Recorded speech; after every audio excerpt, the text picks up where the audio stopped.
Malayali mini screen പ്രേക്ഷകർക്ക് വളരെയധികം സുപരിചിതനായ ഒരു മുഖം തന്നെയാണ് നടൻ ജയകൃഷ്ണന് ഉള്ളത്. ഇപ്പോഴിതാ ചെറിയ മാറ്റമാണ് പ്രേക്ഷകരുടെ മുന്നിലേക്ക് എത്തുന്ന ചിത്രത്തിൽ കാണാൻ സാധിക്കുന്നത്. 22 കിലോയാണ് കുറഞ്ഞത്. അപ്പോൾ ഒരു ചിത്രം എടുക്കാമെന്നും പങ്കുവയ്ക്കാമെന്നും കരുതി. ജയകൃഷ്ണനെ ഏറെ നാളുകൾക്ക് ശേഷം കാണുന്നത് കൊണ്ട് തന്നെ പ്രേക്ഷകർക്ക് ഒരുപാട് സംശയമുണ്ടായിരുന്നു. എങ്ങനെയാണ് ഇത്രയും വെയിറ്റ് കുറഞ്ഞത്? എന്തെങ്കിലും അസുഖമുണ്ടോ? എന്തുപറ്റി? ക്ഷീണിതനാണല്ലോ, ഇങ്ങനെ തുടങ്ങുകയാണ് കമൻറ്റുകളെല്ലാം തന്നെ. എന്നാൽ വെയിറ്റ് ലോസ് ജേർണിയിലാണ് താരം എന്നും വർക്കൗട്ട് ചെയ്തും ഡയറ്റ് ചെയ്തും കുറച്ചതാണ് തൻ്റെ 22 കിലോ എന്നുമാണ് ഇപ്പോൾ ജയകൃഷ്ണൻ തന്നെ വെളിപ്പെടുത്തുന്നത്. സോഷ്യൽ മീഡിയയിൽ എല്ലാവരും ഏറ്റെടുക്കുന്ന ഒരു വാർത്തയായും ഇത് മാറുകയാണ്. സോഷ്യൽ മീഡിയയിൽ തന്നെ എല്ലാവരും അതിനെക്കുറിച്ചുള്ള വാർത്തകൾ ഓരോന്നോരോന്നും പങ്കുവയ്ക്കുകയും ചെയ്യുന്നുണ്ട്. ആരാധകർ വളരെയധികം സ്നേഹത്തോടെയാണ് ഇപ്പോൾ ഈ വാർത്ത കേൾക്കുകയും ചെയ്യുന്നത് എന്ന് നമുക്ക് പറയാം. പ്രേക്ഷക പ്രീതിയോടെ തന്നെ വളരെ പെട്ടെന്നാണ് സോഷ്യൽ മീഡിയയിൽ ഇത് ഏറ്റെടുക്കപ്പെടുന്നത്.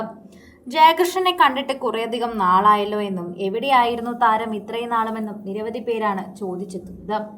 പലർക്കും താരത്തിനെ മറന്ന പോലെയാണെന്ന് കൂടി പറയുന്നു. സ്ഥിരമായി അഭിനയിക്കാത്തത് കൊണ്ട് തന്നെ പലർക്കും അറിയില്ല. ഇന്നത്തെ കാലത്ത് സീരിയൽ കാണുന്നവർക്ക് എന്തായാലും അറിയില്ല.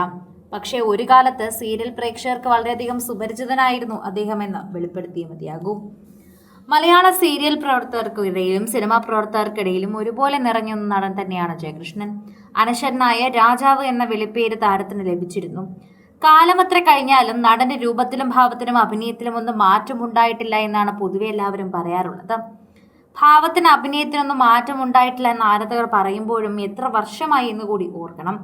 1994 മുതൽ സിനിമയിൽ അഭിനയിച്ചു തുടങ്ങിയ ജയകൃഷ്ണൻ ഒരു കാലത്ത് സീരിയലുകളിലും സജീവമായിരുന്നു.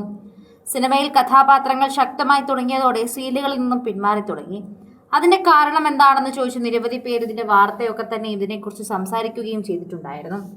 സീരിയലിലേക്ക് ചേക്കാനുള്ള ആവശ്യം എന്താണെന്നും സീരിയലിലേക്ക് ചേക്കാനുള്ള തീരുമാനം ആരുടേതായിരുന്നു എന്നൊക്കെയായിരുന്നു പ്രേക്ഷകർ ചോദിച്ചിരുന്നത്.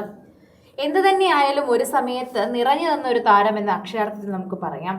മിനി സ്ക്രീനിലും ബിഗ് സ്ക്രീനിലും ഒരുപോലെ തിളങ്ങി നിൽക്കാൻ സാധിക്കുന്ന താരങ്ങൾ വളരെ കുറവാണ്. അതുപോലെ തന്നെ എല്ലാവരും ബിഗ് സ്ക്രീൻ ചെയ്തുകൊണ്ടിരിക്കുമ്പോൾ സീരിയൽ ചെയ്താൽ കൂടുതലും ബിഗ് സ്ക്രീൻ മാത്രമേ ചെയ്യാൻ സാധിക്കുകയുള്ളൂ, അല്ലെങ്കിൽ അങ്ങനെ പോവുകയുള്ളൂ.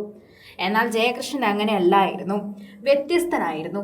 അദ്ദേഹം എല്ലാവരോടും വളരെയധികം തന്നെ നന്മ പുലർത്തിയിരുന്ന ഒരു വ്യക്തി കൂടിയായിരുന്നു. അതുകൊണ്ട് അദ്ദേഹത്തിനെ കുറിച്ച് ഇത്തരത്തിൽ നമുക്ക് എടുത്തു പറയാനൊക്കെ സാധിക്കും. സോഷ്യൽ മീഡിയയിൽ നിരവധി പ്രേക്ഷകർ ഈ ഒരു വാർത്തയെക്കുറിച്ചും പറയുന്നുണ്ട്. ആരാധകർ വളരെയധികം സ്നേഹത്തോടെ ഈ വാർത്തയെക്കുറിച്ച് ഏറ്റെടുക്കുകയും ചെയ്യുന്നുണ്ട്. ഓരോ തവണയും പ്രേക്ഷകർ ഇത്തരത്തിൽ വാർത്ത പങ്കുവയ്ക്കുമ്പോൾ സോഷ്യൽ മീഡിയ പോസ്റ്റുകളിലും ഇത് വൈറലാകുന്നു എന്ന് മനസ്സിലാകുന്നു. ഓരോ തവണ പ്രേക്ഷക പ്രീതിയോടെ തന്നെ ഇത് മുന്നേറാൻ സാധിക്കുന്നുവെന്നും മനസ്സിലാകുന്നുണ്ട്.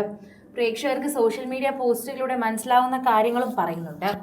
കൂടുതൽ സിനിമ, സീരിയൽ, ചാനൽ വാർത്തകൾക്കും നിങ്ങളുടെ പ്രിയപ്പെട്ട താരങ്ങളുടെ എക്സ്ക്ലൂസീവ് അഭിമുഖങ്ങൾക്കുമായി സബ്സ്ക്രൈബ് ചെയ്യാൻ മറക്കല്ലേ.